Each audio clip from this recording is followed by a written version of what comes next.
Uh-oh, there is a freight train coming. I'll tell you what it is. Georgia. What you should be feeling about Georgia, something you may not have thought of. And finally, well, you're just going to have to hang on for this one. All that's coming up right now on I'm Right.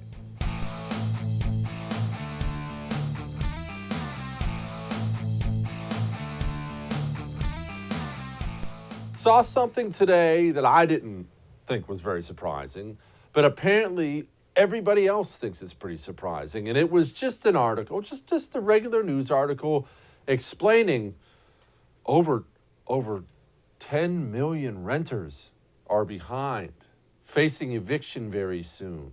Over $5,000 behind. America may have a debt crisis coming when it comes to personal debt. People are starting to be unable to feed themselves, pay the rent, pay the mortgage. Well, you'll have to forgive me, but what do you think was going to happen? How do you think all this works? It's easy for you and I to get lost in it, and I do too. It's not like I spend every waking moment thinking about the economy, everything that goes on around us. But the economy, an economy in general, is just people. It's just people going out there, doing whatever they have to do in order to make money to pay so they can survive. It's not necessarily different than a caveman out there with a spear in his hand trying to spear a saber-toothed tiger. It's the same thing. You spend time during your day, I spend time during my day doing things that earn me money so I can feed myself and my family. It's not complicated. Economy the size of ours does that on a grander scale. People join together in companies, sometimes small ones, sometimes big ones. They move here and there. They figure out ways to work with each other. We can work with this company. We can work with that company. They're complex things. People have these gigantic, lofty college degrees studying them. But one thing remains the same. It has to move. It has to move. You can't look at it ever and just pause it. And I can't tell you how many times I heard that at the very beginning when coronavirus came out and we had every moron out there saying 15 days to slow the spread, just go home and hide and watch Netflix. And I'm screaming, you remember? I was right here, day one. I'm not one of these Johnny-come-latelys. Day one, I was in front of this camera telling you, whoa, lockdown? What? No, go back to work. We'll figure out a way to deal with it on the way. You don't lock down. Because this is how this story ends. You see, I think for some reason people have gotten in this rut because the Amazon packages are still showing up and the Netflix specials are still on TV, that everything's going to be okay, that everything is okay. Well, even if you're not one of those small business owners out there who's bankrupt, almost bankrupt by this whole lockdown insanity, this stuff trickles down. These people down from that are about to get absolutely slaughtered.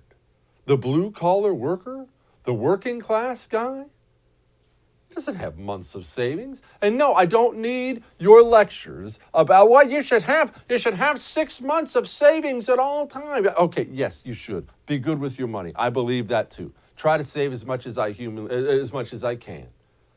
But are you telling a lunch pail guy he's got to have 6 months of expenses saved up? He's going to laugh in your face, and he should. It's not realistic, and you can't survive in this world like that. These people aren't going to make it. And what happens downhill from there? Okay, so you have millions of Americans, millions who can't pay the rent. Well, that should cancel rent. What? Cancel rent? A landlord is just another company in that economy that has to keep moving. Just because he's a landlord don't mean he's rich. Even if he is rich, the guy still has bills to pay. If you can't pay, you got to go. Because I have to have paying people in that space that I'm still paying the bank for. Oh, the bank. Yeah, you see, those are really important. You can wish they weren't important all you want, but the truth is, banks in an American society are critically important. The banks also are for-profit businesses. I know it's easy to demonize banks. It's easy to look at the big, ugly bank and say, that guy's holding all the money. Well, it's not a charity. It's a for-profit business. They'll loan you some money. You pay back that money with a little extra, and that's how they keep putting all the gold plating on the bank walls. Banks are for-profit businesses. They need those landlords also paying money. I have my radio studio in downtown Houston. I show up every single day at a multi-level parking garage. And right before coronavirus, the challenge every day when I pulled in was actually finding a spot in this multi-level parking garage. Oftentimes I would have to leave and park half a mile up the road and walk into work. I drive in now. I'm one of 5 cars on my entire level. I think there's 20 in the parking garage in total. Okay, so let's set aside the landlords now. Let's go to commercial real estate. This studio I'm in, 20-story tall high-rise. You know, people who own those high-rises also owe banks too. They took out loans to pay for that high-rise. They need tenants in those buildings. Those tenants aren't there anymore. Do you see what's coming? There's a freight train coming, a freight train of debt coming, and it cannot possibly be stopped with anything but opening up the economy again. Congress could pass 1 million idiotic stimulus bills. Nothing can replace a $20 trillion economy constantly in motion. It cannot happen. It's not humanly possible. I don't care what your idiot congressman, senator, or president, whatever you want, governor, mayor, I don't care what any of them tell you. There is nothing that will save us, any of us, from the debt train that is coming if we don't open this place up again, all of it, all of it. There is no saving us. Only the economy in motion can do that. Talk about making you uncomfortable. And I'm glad at the things I see now. I'm glad we have business owners front and center on the television set bringing their pleas to the public. I'm glad people are starting to rebel. People are starting to listen. They're starting to push back. I'm glad. Look at this bar owner.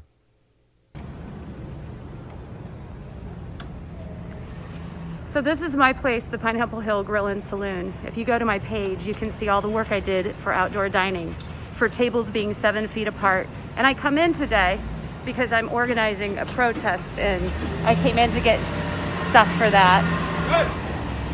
And I walk into my parking lot, and obviously Mayor Garcetti has approved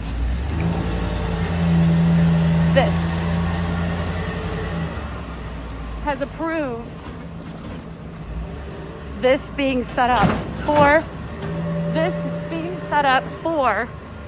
a movie company.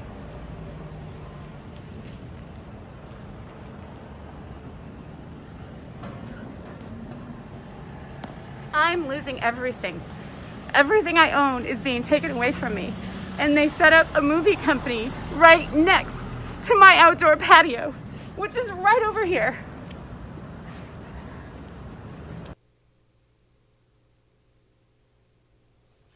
If that doesn't move you in some way, man, I thought I didn't have a heart. You hear that inner voice? I've had that in my email inbox for 6 months since I've been speaking out against this. Maybe you're not a small business owner, fine. These people are half of our economy, and they're being wiped out on purpose.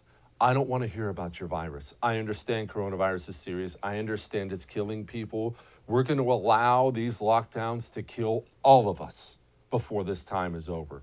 Get out there and live your life. Wear a mask, don't wear a mask, take the vaccine. I don't care what you do. Get out there, open up your business, and live your life before these dirtball scumbags destroy us all.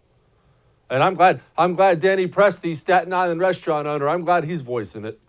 In the next couple of days, Max will be open. We're working on that, and right now we're sitting down with our legal team, and we're trying to, at this point, work with the city. We've pleaded with them to work with us and other small businesses. At this point, just like I said in the beginning, we are losing faith and kind of have lost faith in the ability for our local and city governments to help us. The immediate local governments are helping us, those officials, but the governor and the mayor seem like they don't want anything. So at some point, if they don't give us assistance in some way or are working with us to get things back open, again, in a safe manner, we're going to have to take things into our own hands. Take them into your own hands. Open up your business, all of you. They can't stop you all. Don't let these dirtballs destroy the United States of America over a virus with over 99% survivability rate. Do what you can, protect your loved ones, open your business, and live your freaking life. And I saw this from Randy Levine, and I'll tell you, go ahead.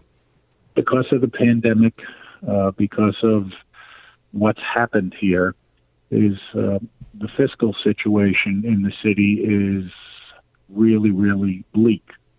I believe that it hasn't gotten the attention that it deserves, that if this city is not on good financial footing, then nothing else can happen. You can't have good schools. You can't have people who have a quality place to live so they can pay their rent and their mortgages. Everything breaks down. And I believe that there hasn't been the attention yet, and from people who are, announced that they're running for mayor, officially declared, to deal with this problem. Because if you don't solve this problem, then nothing happens. The city will go bankrupt. Well, I love New York City. Maybe you don't, I do. One, that's extremely sad. It's not surprising at all because New York City's mayor de Blasio is an idiot. But two, this is nothing against Randy Levine. I don't know, never spoken to the man. I don't know. I'm not singling him out here. I have to be clear about that. But I continue to hear people say this, and I continue to see articles about this that say because of the pandemic, because of the coronavirus pandemic. Let me be very clear here. We are not the first nation in the history of the world to suffer from a pandemic. There have been a lot worse ones. There have been better ones. We are not the first nation to suffer from a pandemic. This economic disaster we're in is not because of a pandemic. It's because of a pandemic response. Locking people down is a choice. Go home, put up plexiglass, wear a mask, hide in your house, live in a bubble, school from home, shut down your restaurant. These are choices people made. You can argue all day long if you'd like that you think it's the right choice, but don't you ever tell me, well, we had no choice. Oh, yes, we did. Yes, we did. And yes, we do. This is not because of a pandemic. This is because of a pandemic response. We made this choice. We had better unmake it quickly, or choo-choo, the train's a-coming. All that may have made you uncomfortable, but I'm right. Now, you have any anxiety? I've heard maybe there's a little bit of that going around. Look, I like doctors. I have nothing against doctors at all, but the truth is this. I like natural solutions. I like natural doctors. That's why I like Doctors Trusted CBD Company. They've been doing natural healthcare since 1999. And look, natural medicines, holistic healing approaches, these things are known to alleviate things like anxiety, sleeplessness, joint pain. So which CBD do you choose? I go with the one Doctors Trusted CBD Company tells me to go with. You see, they research the whole industry, and that's why they only sell the best products on drstrustedcbd.com. Products like Be Best Organics. Go to drstrustedcbd.com. Don't forget to use the promo code Jesse. That gets you free shipping and 10% off. We'll be back.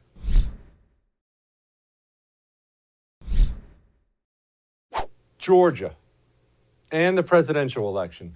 We are in a bit of a pickle right now, and I'll tell you what that pickle is. The presidential election we just had. No, I do not think it's going to be overturned. I understand there are 1,000 people out there telling you right now, it's going to be overturned, just hang tough. Understand this. I'm not your mommy. I am not here to powder your butt for you and tell you everything's going to be okay. The chances of that thing getting overturned and Donald Trump getting 4 more years are small. It's not going to happen. But I do think it is critical for the future of our country to expose every single thing that went on. Every single thing. I think it's critical. However, let's be honest. Pursuing every single thing that went on has an excellent chance of costing us the United States Senate, which we also need. And I'm not here to tell you there's a good solution. I would never in a million years come on here and tell you, just stop fighting about the presidential election. Just lay down and let them have it. It's no big deal. No. Screw that and screw them. Go after every single part of this because we have to know the truth, don't we? For the future, it's not even about Trump. For the future of the country, for the future of elections, we have to know. But it is going to hurt us in Georgia, and here's why it's going to hurt us. You can argue till you're blue in the face. I can argue till I'm blue in the face. Wow, the Georgia people will see past that. No. Remember, you don't win elections. I don't win elections. I very specifically don't win elections. I've lost 2 of them. But what I'm saying is people who watch politics closely, they don't decide elections. Those Georgia Senate seats, they're going to be decided by the casual observer. Guy, wife, kids, car, job, mortgage payment, maybe comes home at night, gives 10 minutes on the news, 10 minutes off. That guy right now, what's he think about the Republican Party? And I'm not saying the Republican Party is doing something wrong, although they usually are. What's he think about the Republican Party? He thinks they're a bunch of sore loser wingnuts. And we're not that. We're out there pursuing the truth, but that is what he thinks. And the truth is sometimes you just get stuck in a bad situation. And that's where I think we are with Georgia. We're stuck in a bad situation right now. It is what it is. Trump says get out there and vote. If you don't vote, the socialists and the communists win. They win. Georgia patriots must show up and vote for these 2 incredible people. And I'm telling you, they're 2 of the finest people you'll ever meet. Trump out there backing him. And you know what? For a man stuck in his own fight that looks to be a losing fight right now, I got to say good for him. Good for him. Hold a big old rally and voice your support for 2 senators. What does Trump actually gain out of that? Nothing. Trump personally doesn't gain a single thing if Perdue and Loeffler get elected in Georgia. I appreciate him out there doing it. Good for him. Good for him. Dave Perdue, I believe, made a mistake last night. There was a debate scheduled between his opponent, Ossoff, and Perdue, and this is how it looked. Well, it's a strange situation to be asking a question of a sitting United States senator who is not here to debate as he asks for the votes of the people to be reelected. Senator Perdue, I suppose, doesn't feel that he can handle himself in debate, or perhaps is concerned that he may incriminate himself in debate, both of which, in my opinion, are disqualifying for a U.S. senator seeking re-election. He may not wish to be asked questions, for example, about his trades in Regions Bank while he championed legislation to benefit the firm, or his trading of defense contractor stocks while he directed taxpayer dollars to them.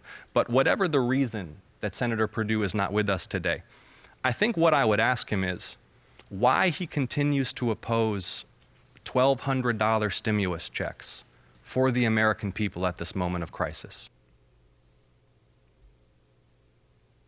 You see how bad that looked? I don't care how far ahead you think you are, how bad it looks. You must show up for the debates. That Jon Ossoff is a nut job, and he's sitting up there and you can't say a single word about the absolute body slams he's landing on you. And the country right now is not distracted by anything else politically. People around the nation watched that. Come on now. Help us out. All right. Cyber theft, cyber crime, it's not a fad. Just know this. It's something that's here to stay. The FBI says cybercrime is up 75% during the coronavirus pandemic. 75%. home title theft is running through this country and they can't get a handle on it because it's so easy for the cyber thieves. Your home title is not a piece of paper. It's online. It exists online. They hack into it. They forge your signature on it, which is nothing for them. And all they do is go take a loan out against it. They just go take a loan out against it. You have to pay that loan back. You won't even know you had it until you start getting late notices in the mail. Honey, what's this? The only way to stop it from happening is Home Title Lock. Go to HomeTitleLock.com and sign up today. If you use the promo code RADIO, that gets you 30 days for free. HomeTitleLock.com. We'll be back.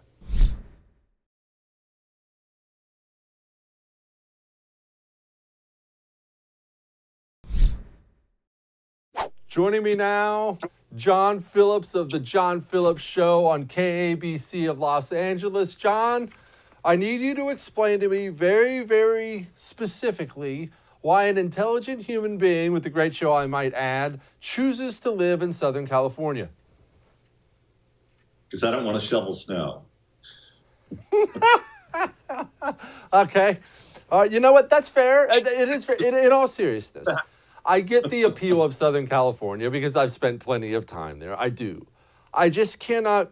I guess it drives me insane that someplace so beautiful has been ruined by leftists because I've seen them do this time and time again. They did it with the Northwest as well. Why does this happen? Why did they go to only the beautiful places and just carpet bomb them? Well, in California, unfortunately, it's a story of Republican industries being replaced by Democrat industries.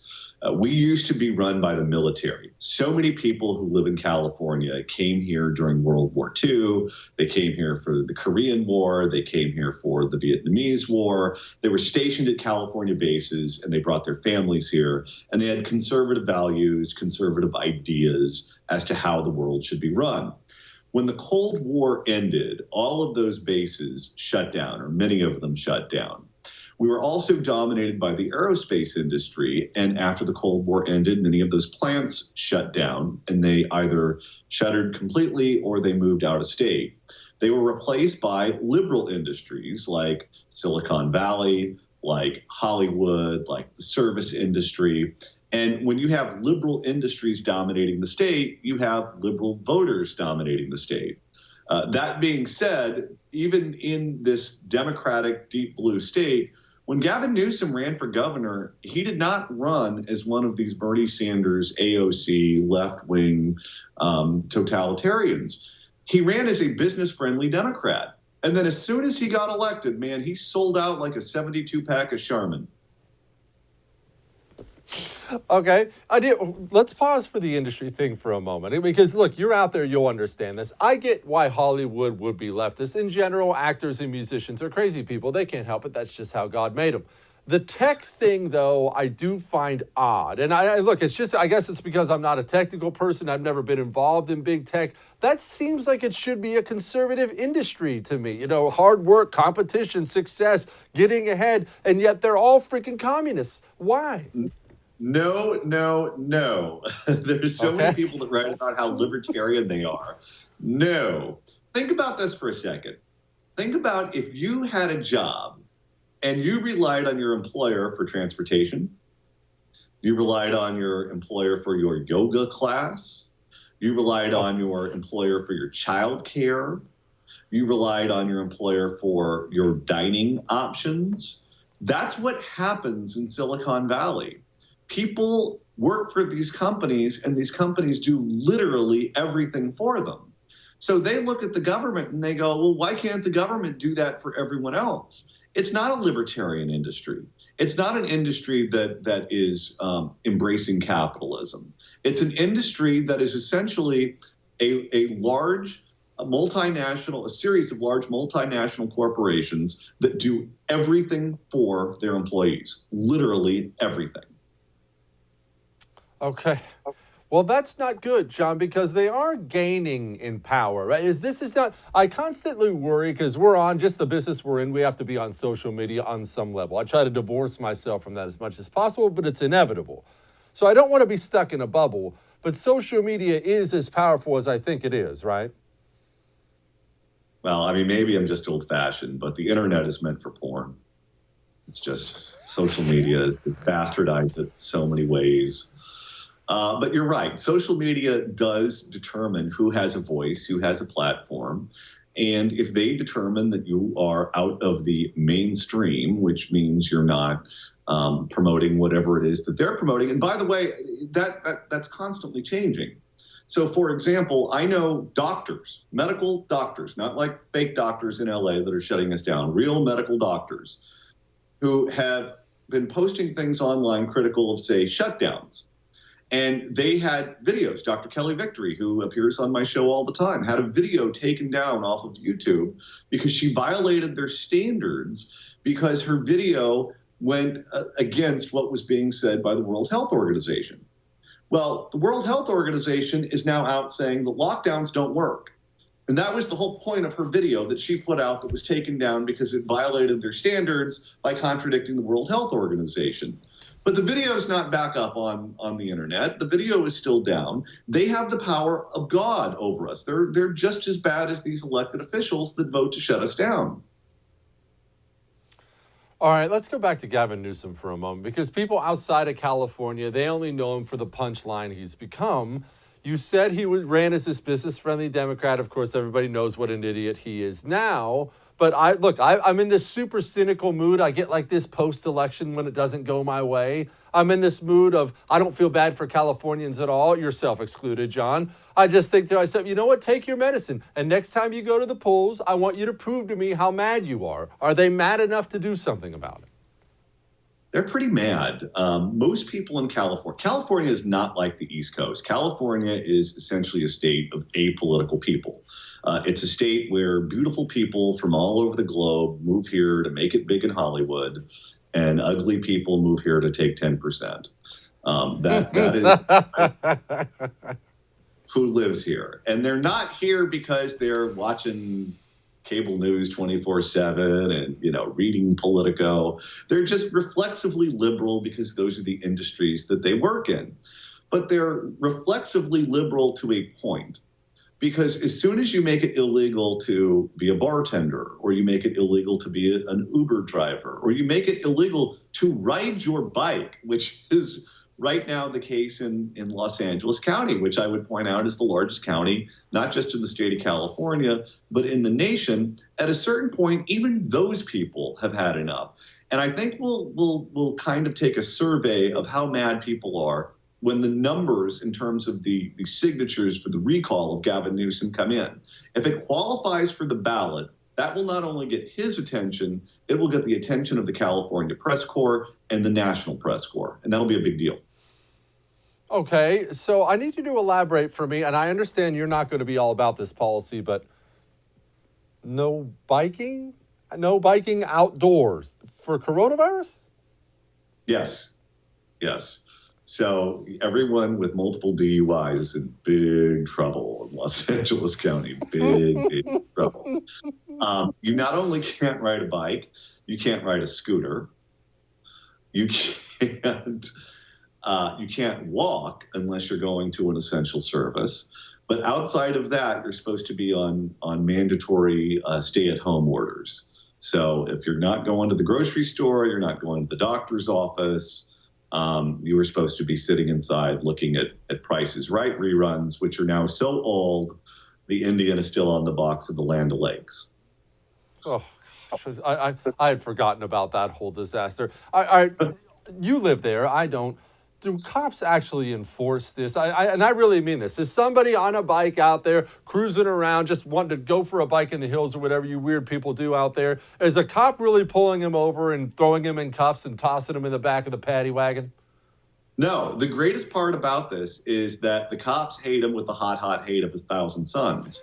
So they not only will not enforce it, they are on the record saying they will not enforce it. So if you live in an area that has a good county sheriff, or has a law enforcement agency that is openly refusing to enforce it, then you can pretty much do whatever you want. The way they're actually enforcing this is through code compliance. So if you're a restaurant, if you're a bar, if you're a beautician, you rely on professional licenses to operate. And the state can then step in and strip you of your license and make it so that you can't legally, lawfully operate. That's how they're actually doing this. So they're just simply taking away people. And are they doing that, John? And I don't mean once or twice. Are they out there sweeping these businesses and cleaning them up like that? They're fining them. They're threatening them. They are pulling licenses. They're doing that. Yeah. John Phillips of the Jon Phillips Show. Thank you, my man. I appreciate you. Thanks for having me. Man, that is a sad state of affairs. That is a sad state of affairs. All right. We got a lot more for you. Hang on.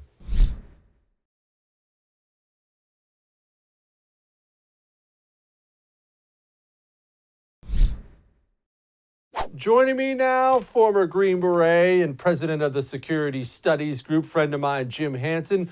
Jim, before we get to the Georgia Trump stuff, all that, I need you to explain something to me. I've watched 1,000 friends of mine live in the D.C. area, move to the D.C. area, and lose their freaking minds because you move to that area and you automatically become somebody who tries to be just conservative enough not to make the left angry. You have somehow managed to fight against that. How did you do it, and why can't they? Dude, I came out here as an infiltrator. All right, I am set up to be the East Coast warlord for when we eventually take this place over. So I'll just run a flag up the flagpole. You know, the skull and crossbones goes up. Everybody rallies. I live on top of a hill, and we're going to make it happen.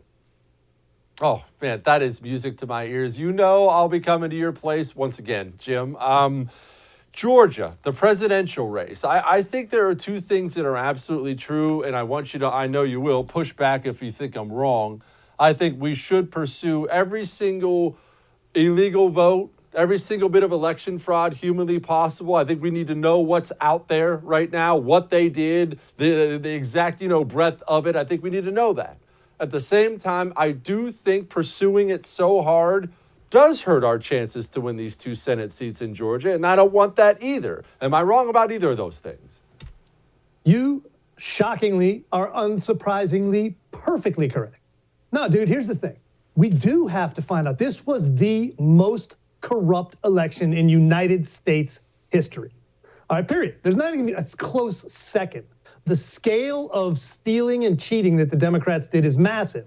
The problem we have is there are a lot of people who have decided if that happened, then any conspiracy theory they can come up with is worth pursuing. And so we end up with this whole Kraken-related thing where we got voting machines and special forces raids against CIA server farms in Germany.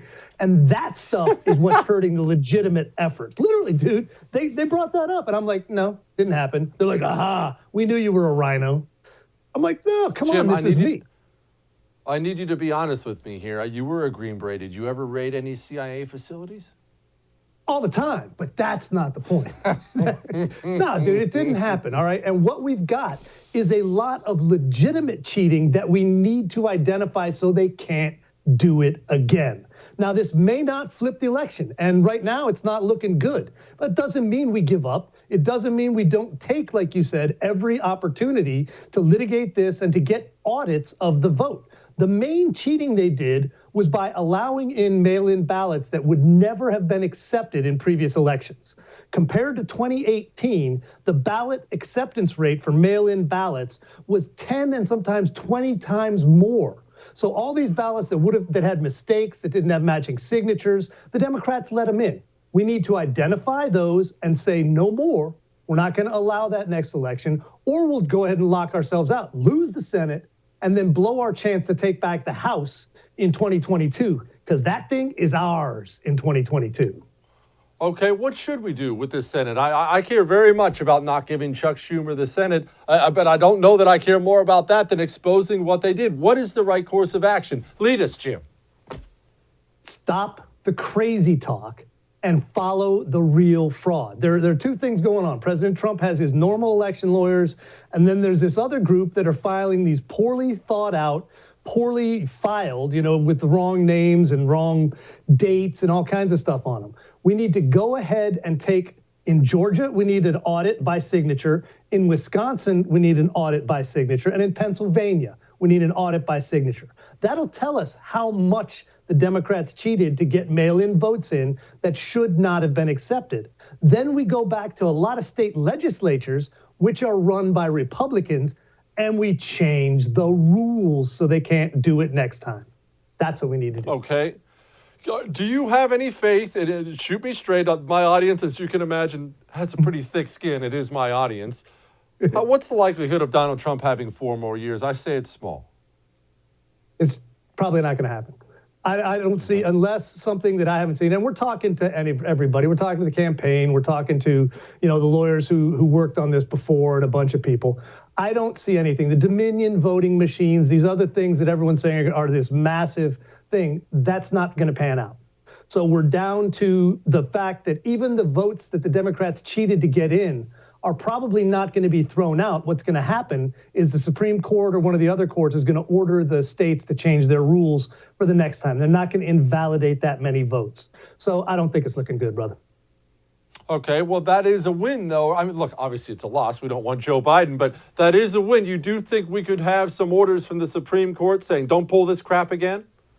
Yeah, we have to. And that's why we have to stop the crazy talk. If you're making everybody think that all you've got is a bunch of trumped up conspiracy theories, then you're not going to get the actual cheating validated, adjudicated, and then ready to be changed for the next election. And come on, if you look at this election, we picked up a bunch of seats in the House. And when we go back in 2022, if we're using normal rules of voting, we should own the House next time around. And that would be both the Senate and the House to make sure that Joe Biden and Kamala Harris can't do anything stupid. Jim, what do we know about these 2 Republicans who are running in Georgia? Obviously, we're pulling for them no matter what. Kelly Loeffler, Perdue. What do we know about them? Are we happy with them? Are they good enough? What are they? What we know about them with 100% metaphysical certainty, they're not Democrats. And that's all I need to know right now. Swear to God, I don't care. I don't care what they are, because if they vote more often with Mitch McConnell than with Chuck Schumer, we're okay. If we lose those seats, then you've got the possibility of the Democrats packing the Supreme Court, and that could end the Republic.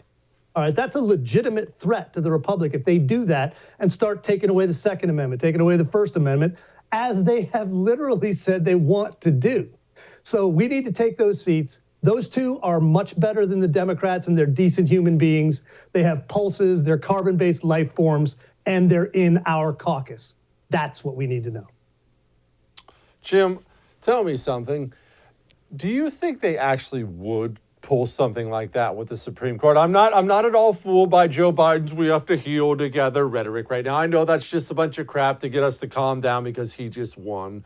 But that is such a drastic step. And I'm not discounting how much the radical left hates this country, but that is such a drastic step.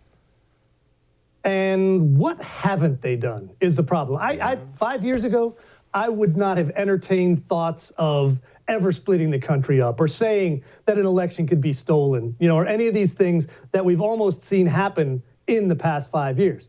I do not put anything past them. And we absolutely can't take the chance, because that's an irrefixable, that's a new word, irrefixable thing. So it is, trust me, I'm going to write it in the dictionary.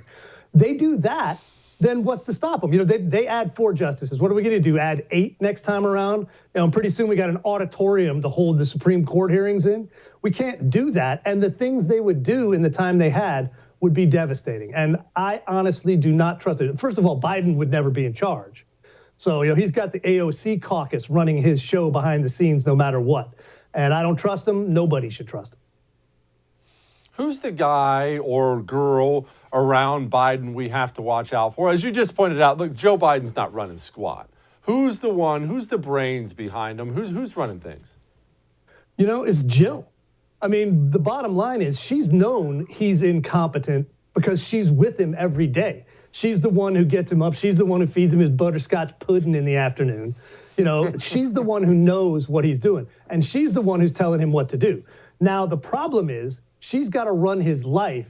And the rest of the Dems, you've got not just AOC and her squad, but the people he's putting in look good. They look less radical than we would have expected.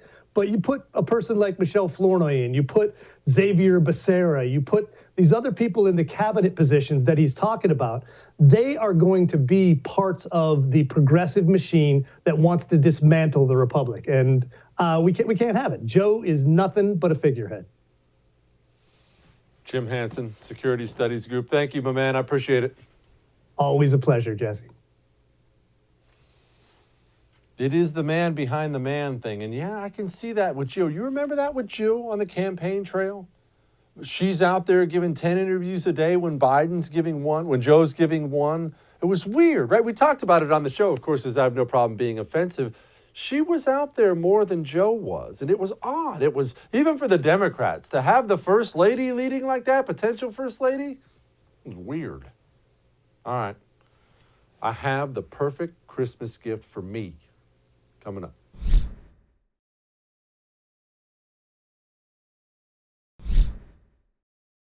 I understand how much you look up to me, and I can't blame you for doing that. And I just want to thank you for all the love I get by email. I really love it. And I've started to get these really precious emails from you saying, Jesse, we love you. You're the best. I promise these emails actually exist. Jesse, you're the best. What can we get you for Christmas?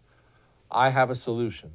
I never have an answer for somebody when they ask me what they can get me for Christmas. However, I saw this video. Buy me one of these.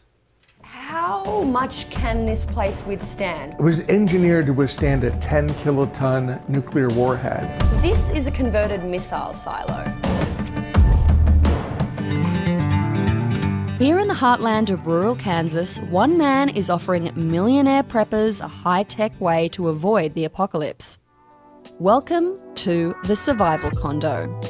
This former Cold War missile silo is now a luxury bunker built for the super rich. The Survival Condo is spread across 15 floors and goes 200 feet underground. At the top, under the dome, are the recreation facilities like the pet park and climbing wall. Underneath that are the mechanical level, medical bay, and food stores, with luxury living quarters spread across the next 7 floors. At the bottom, a further 4 floors house a classroom, a library, a bar, a gym, and a cinema. You know you want one. I have to have one of those. They did say super rich, so I can't tell you it's going to be affordable. Maybe you all could pool your money together. Remember, this is for me. All right, I'll see you tomorrow.